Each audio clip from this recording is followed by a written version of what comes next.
At this time, it gives me great honor to call to the stage a graduate who has been described as a leader, determined, convincing, articulate, and nuanced.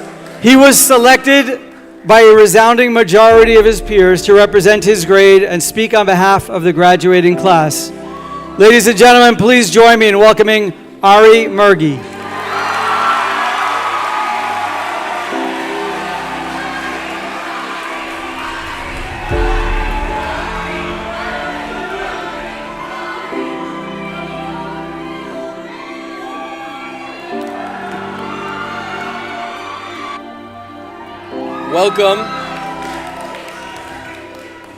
Welcome to faculty, family, friends, honored guests, regular guests, and all those who came to celebrate with us tonight.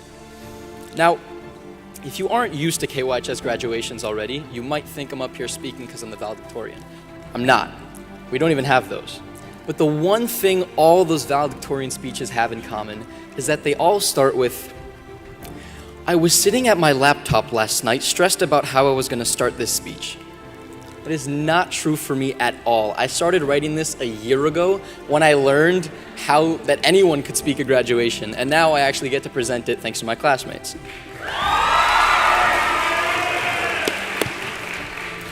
It's been an eventful 4 years for all of us, but I don't want to give a hallmark cliche of a graduation speech.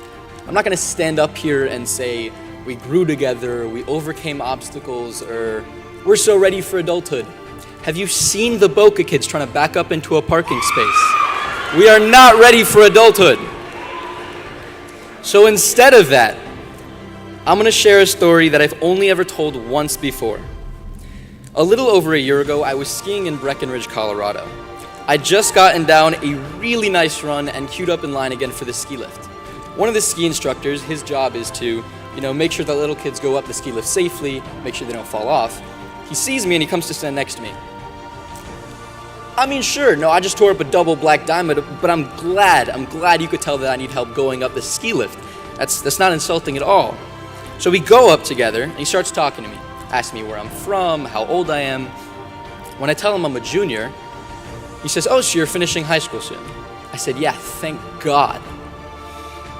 And we move on, he starts talking to me, asks me what I'm doing after high school. I tell him I'm going to study abroad in Israel. He says, wow, with everything going on over there, it's really dangerous. I said, yeah, I know, and after that I'm enlisting in the army. Oh, American? No, Israeli.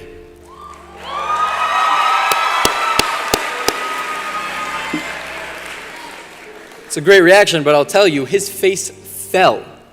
He looked at me, and then he looked at the ground several feet below us. He looked at me, he looked at the ground. He looked at me, and he jumps off. This man, whose job description, I remind you, was making sure kids don't fall off of this thing, jumps off a moving chairlift. That's crazy. I'm sorry. That is what Robert Broadman would call OD. So I thought, is this how people are going to react when I tell them that I'm going to fight for Israel? Why are people treating me like I'm doing something wrong by fighting for what I believed in? If you know me, though, you know that only caused my determination in joining the IDF to grow. So, fast forward a few months, I joined an online Q&A forum for questions about medical examinations in the Army. Someone responded to my post saying, you can still fight. Fight for your ancestral homeland. Heck yeah, dude. Heck yeah. I said, you know what, thanks, man. I was really just kind of asking about the commando units, But he sends another reply. He says, it doesn't matter. Go to Lebanon and die for your country. That is not someone being supportive. So I responded proudly. The instant I pressed send, another message popped up as if he were literally hovering over his keyboard with his finger above the key, waiting for me to reply.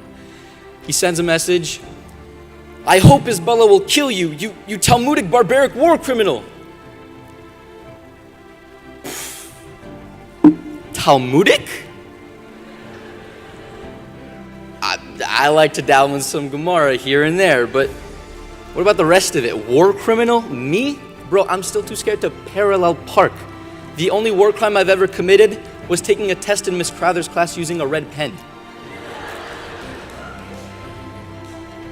But that experience taught me something. Ever since October 7th, I'm sorry to say, Jews all over the world have been experiencing a whole lot of hate. College campuses, out on the streets, even in ski resorts. No place is safe from the hatred that seeks us out. But tonight, I remind you that their hatred does not matter and their perceptions do not define us.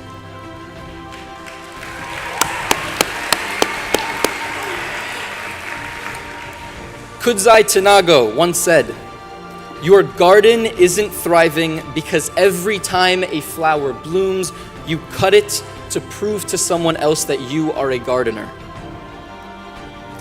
Stop trying to prove yourself to others. Don't justify their perception of you. If people are that negative and that angry about you pursuing something you believe in or about you being who you are, you're on the right path. Do not cut any more of your flowers just to prove to someone else that your dreams are attainable. Be confident that they are.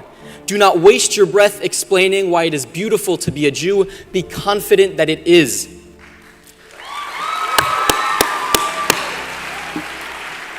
When you make people uncomfortable simply by existing, you've struck gold. It means you've found truth, and the truth is supposed to make the world a little uncomfortable. The closest thing this generation has to a Greek philosopher, Kendrick Lamar, once said, "We was in the hood 14..." No, that's the wrong quote. "Life will put many red lights in front of you, but sometimes we must push on the gas and trust God." Please do not take that as advice to go break traffic laws. Fellow students, draw strength from your brothers and sisters. Stand firm in your beliefs. We have survived 3,000 years with only each other to lean on. We are not a nation that crumbles just because a 19-year-old college student commented genocide on a picture of Israeli puppies for sale. We do not yield to the whims of children who have nothing better to do than scream their violent chants outside a Jewish coffee shop. Am Yisrael, the product of God's covenant with Abraham, will forever propel itself onward and will always be there to pick up those of us who sometimes struggle to keep marching forward.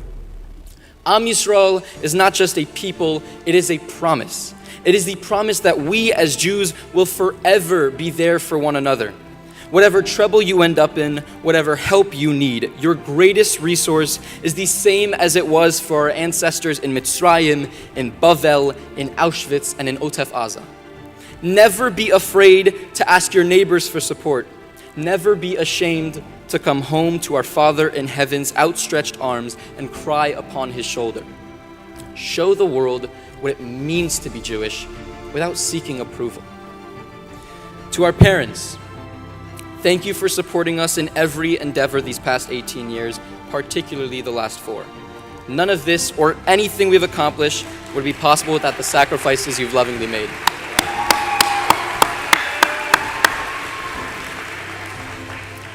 To our teachers, thank you for being more than just educators, for pushing us and guiding us even when we believed you were punishing us. Thank you for the time, the dedication, and the emotional toll of the work you've done so that we could succeed. But most importantly, thank you for believing in us. You didn't just explain why your subjects mattered, you taught us why we mattered.